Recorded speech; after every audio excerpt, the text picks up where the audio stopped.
itu, angin berbisik di antara pepohonan, membawa aroma dupa yang menyengat. Di puncak Gunung Kemukus, bayangan-bayangan bergerak dalam kegelapan, mengitari seorang pria yang duduk bersila di tengah lingkaran sesaji. Matanya terpejam, mulutnya merapalkan mantra yang tak seorang pun berani mengulang. Dari balik semak, seorang pemuda mengintip dengan napas tertahan. Rasa penasaran membawanya ke tempat yang seharusnya tidak boleh dikunjungi.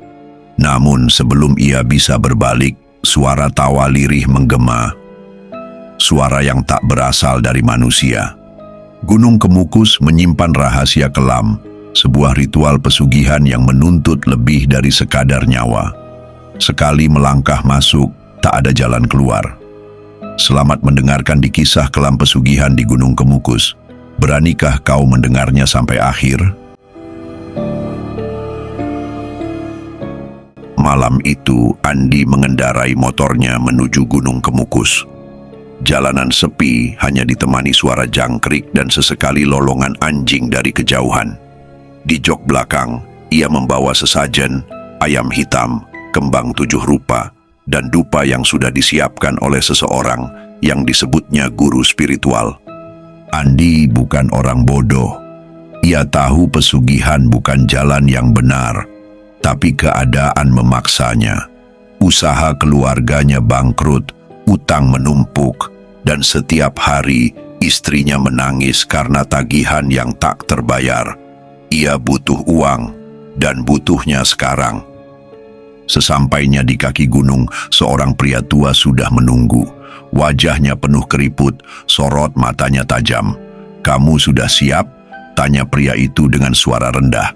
Andi mengangguk. Tanpa banyak bicara, pria itu memimpin jalan. Mereka berjalan melewati jalur setapak. Semakin masuk ke dalam gelapnya hutan, hanya ada senter kecil sebagai penerang. Tapi entah kenapa Andi merasa seakan ada banyak mata yang mengintai dari balik pepohonan.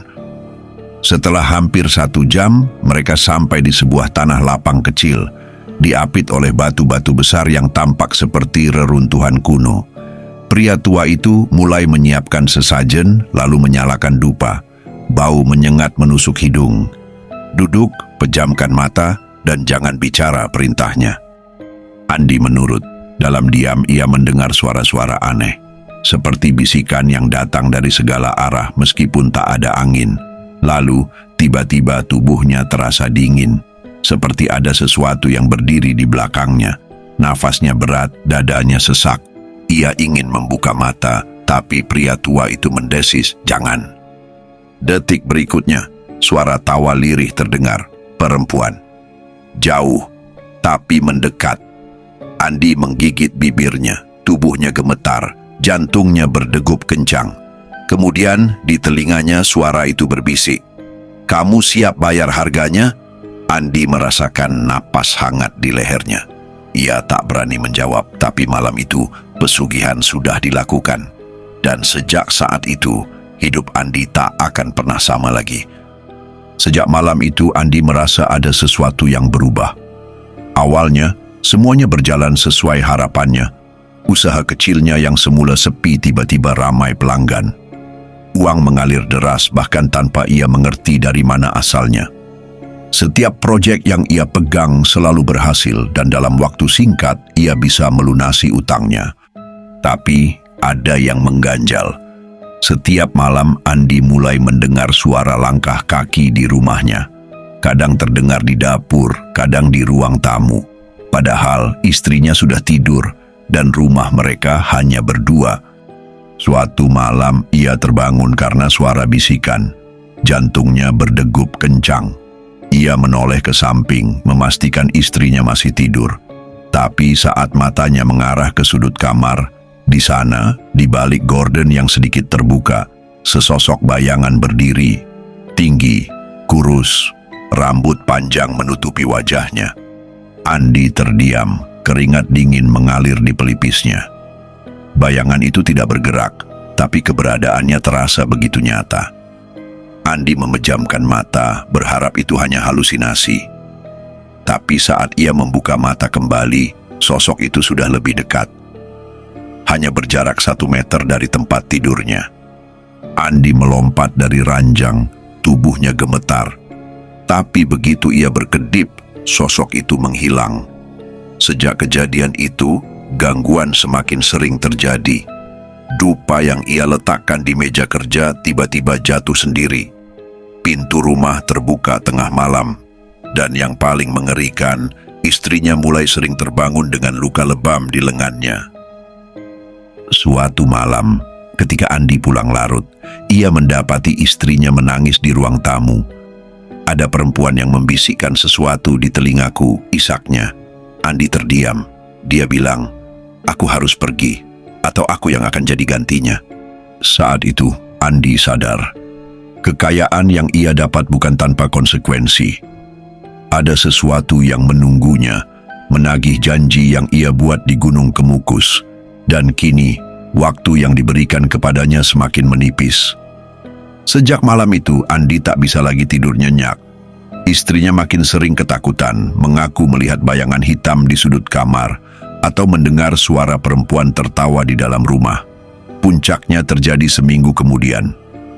Andi baru saja pulang dari tokonya ketika mendapati rumah dalam keadaan gelap. Lampu di teras berkedip-kedip, seperti ada yang mengganggu arus listriknya. Saat ia membuka pintu, suasana rumah terasa dingin. Terlalu dingin untuk ukuran malam biasa.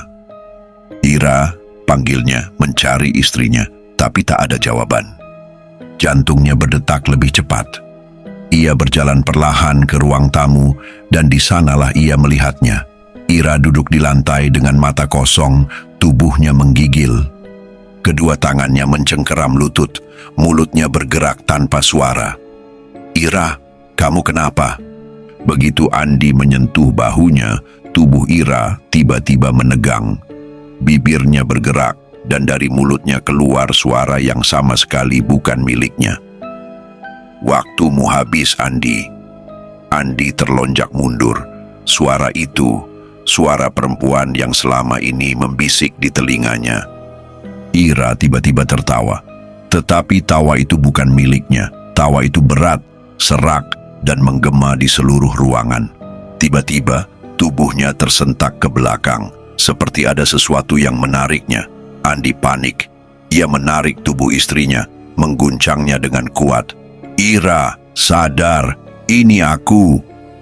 Mata Ira mendadak melotot, seolah ada sesuatu yang menyakitinya. Dari bibirnya keluar suara rintihan, kemudian tubuhnya terjatuh ke lantai, tak sadarkan diri. Andi merasakan napasnya memburu. Ini bukan lagi sekadar gangguan. Ini ancaman. Ia tahu, kalau ia tak segera bertindak, sesuatu akan merenggut istrinya. Tanpa membuang waktu, Andi membawa Ira ke rumah seorang kiai yang dikenal bisa menangani hal-hal semacam ini. Sesampainya di sana, sang kiai hanya menatapnya dengan mata penuh arti. "Kamu sudah mengambil sesuatu yang bukan milikmu, nak." Andi menelan ludah. Saya hanya ingin kaya, Pak. Saya tidak tahu akan seperti ini." Kiai itu menghela napas. "Itulah pesugihan. Mereka memberimu apa yang kamu inginkan, tetapi pada akhirnya mereka akan mengambil yang lebih berharga." Andi menggenggam tangan istrinya yang masih lemas. "Tolong saya, Pak. Tolong selamatkan istri saya." Sang kiai mengangguk pelan. "Kamu harus mengembalikannya." Andi mengerutkan kening. "Mengembalikan apa?"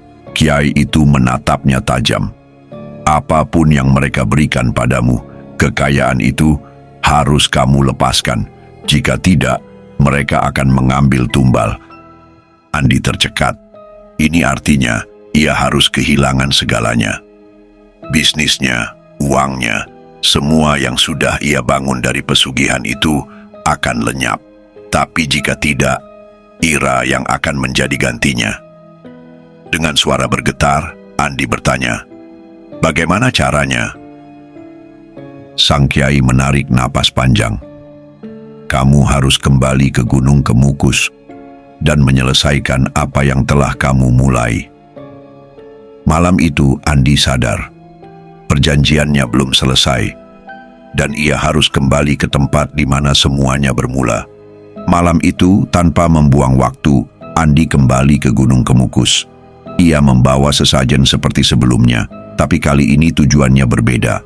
Bukan untuk meminta kekayaan, melainkan untuk mengembalikannya. Perjalanan terasa lebih menakutkan dari sebelumnya. Hutan gelap seakan lebih sunyi, dan udara terasa lebih berat. Setiap langkah yang diambil, ia merasa seperti diawasi. Setelah hampir 1 jam berjalan, Andi sampai di tempat ritual itu dilakukan.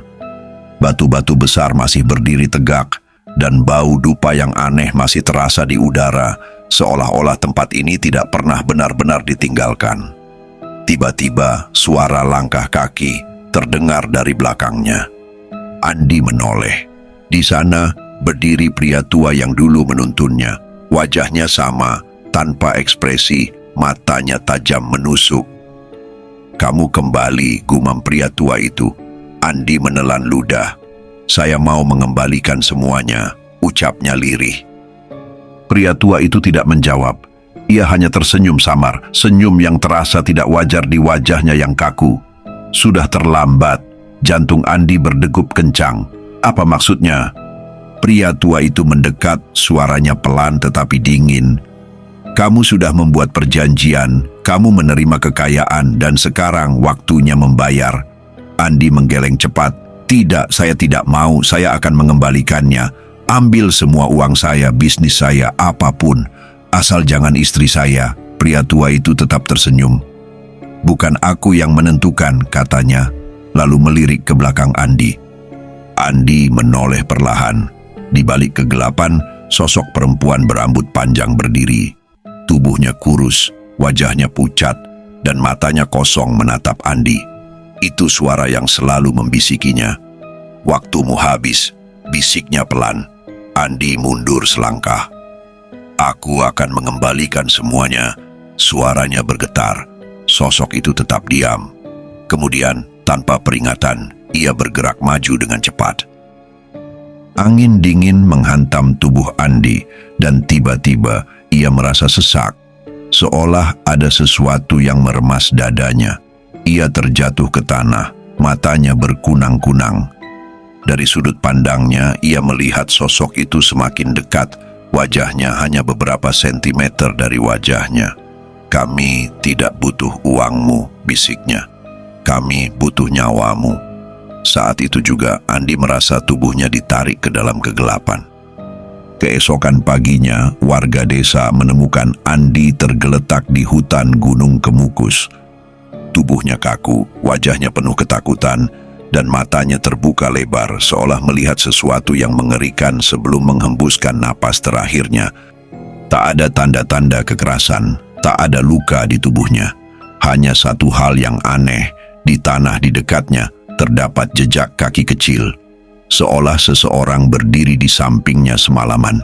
Dan sejak hari itu, setiap orang yang melewati tempat itu di malam hari mengaku mendengar suara bisikan lirih di telinga mereka. Andi terbangun dengan tubuh menggigil. Nafasnya memburu, dadanya terasa berat seakan ada sesuatu yang menekan. Ia masih di Gunung Kemukus, tergeletak di tanah berbatu dengan dupa yang sudah padam di sekelilingnya. Di seberang, pria tua yang menuntunnya dulu masih berdiri, matanya menatap tajam. "Kamu belum mati, tapi waktumu tidak banyak," ucapnya dingin. Andi memegang dadanya yang terasa nyeri. Ia masih hidup, tapi apa yang baru saja terjadi?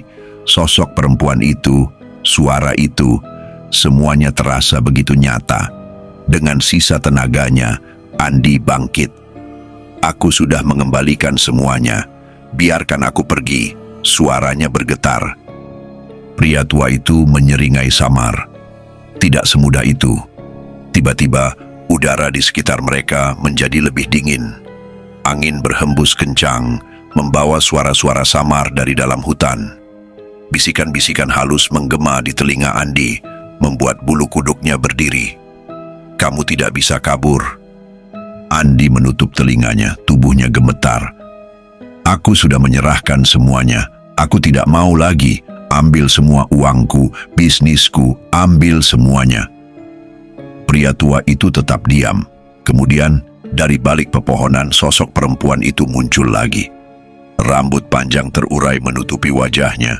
Langkahnya pelan namun pasti mendekati Andi. Andi mundur, kakinya tersandung batu hampir jatuh. "Kamu sudah terikat, Andi. Tidak ada jalan keluar," bisik suara itu. Andi menatap sosok itu dengan mata penuh ketakutan. Lalu tiba-tiba ia teringat sesuatu. Kiai yang ia temui sebelumnya pernah berkata, "Setan hanya akan mengambil apa yang kamu takutkan. Jika kamu menyerahkan diri, mereka menang. Tapi jika kamu melawan, mereka akan melemah." Andi menarik napas dalam. Dengan sisa keberanian yang ada, ia berdiri tegak. "Aku tidak takut lagi," katanya pelan, namun tegas. Sosok perempuan itu berhenti. "Aku mengakui kesalahanku. Aku tidak mau lagi. Aku tidak akan tunduk padamu," lanjut Andi. Sosok itu mulai bergetar, seakan marah. Angin semakin kencang, suara-suara semakin nyaring. Pria tua itu menatap Andi dengan tatapan tajam. "Kamu pikir bisa lepas begitu saja?" Andi menatap balik. Kali ini, ketakutannya mulai menghilang. Perlahan, sosok perempuan itu mulai memudar. Angin yang semula menggila berangsur melemah. Andi merasakan tubuhnya lebih ringan, seakan beban berat yang selama ini menekannya perlahan menghilang. Pria tua itu mendesis, lalu berbalik dan berjalan ke dalam hutan, menghilang dalam kabut. Andi berdiri di sana, napasnya tersengal, tubuhnya masih gemetar, tapi ia tahu, ia berhasil.